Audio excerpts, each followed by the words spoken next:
Good morning. Welcome back to the Red Mic. Happy Tuesday. Glad you're here. Today's Red Mic message: win the war first. Before I jump into that, Red Mic messages are leadership and life lessons picked up from 25 years as a public servant, 16 years as a youth football coach and scouting volunteer, and 10 years as a mediocre athlete with far more heart than actual physical ability. There's a chapter in Texas history that doesn't get talked about enough.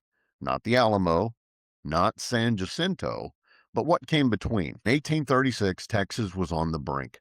The Alamo had fallen, the massacre at Goliad had happened. Santa Anna is advancing. Panic is spreading across the Texas countryside. And in the middle of it, the two undisputed leaders of Texas see the situation very differently. David G. Burnett, the interim president, and Sam Houston, the commanding general. Burnett is trying to hold his government together, keep order, protect documents, maintain some sense of control. He's looking at a fragile system that could collapse realistically at any moment.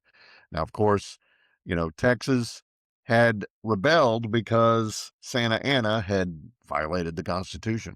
He basically said, yeah, we're not going to do that anymore. And the Texians didn't want to rebel. They did it because they felt like they had to.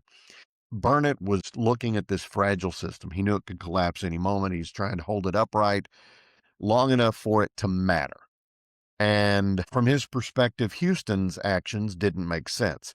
He was retreating. He was giving up ground. He was avoiding direct engagement. He was letting the enemy advance deeper and deeper into Texas. To Burnett, it looked like hesitation, maybe even cowardice. And when everything felt like it was falling apart, well, that perception spread quickly. Houston was not trying to win a moment. He was trying to win the war.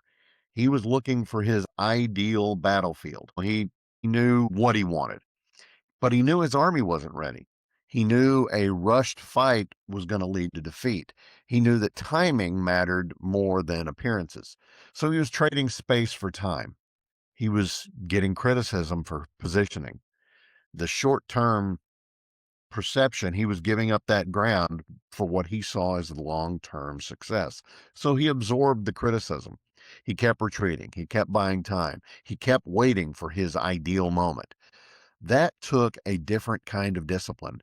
And that's the kind that's willing to look wrong until you're proven right. Eventually, that moment comes. For Houston, it was in San Jacinto, about 7.5 miles from where I'm sitting right now. 18 minutes. The war was over. And today on San Jacinto Day, 190 years after that battle, that's what we remember. Not the arguments, not the second guessing, not the frustration in the middle of the fight. We remember the outcome. History didn't just vindicate Houston, it made the argument irrelevant. Because once the result is clear, all the noise that came before it, it fades away. The accusations, the second guessing, the frustration from people like Burnett who didn't see the full picture. None of that changed the outcome. The clash between Burnett and Houston didn't end with the war, though. It followed them. They argued over the flag. They argued over the Capitol. They argued over the archives.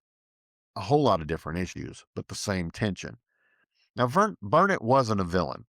He like Houston, he had Texas in mind, but he also wasn't neutral. He held a grudge. He took Houston's actions personally, and once he did, it colored everything that came after.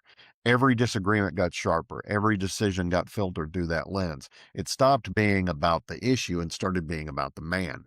Houston, for all his flaws, he stayed focused on the outcome. Barnett, over time, got pulled into opposition because once something becomes personal, clarity disappears. You stop asking what's the right move and you start asking, how do I respond to him? Well, that's a losing shift. Burnett was trying to get the upper hand. Houston, again, he was trying to win the long-term war. History's pretty clear which one had to come first.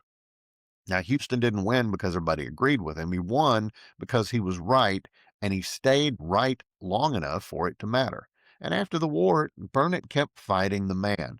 Houston had already won, and he led like it.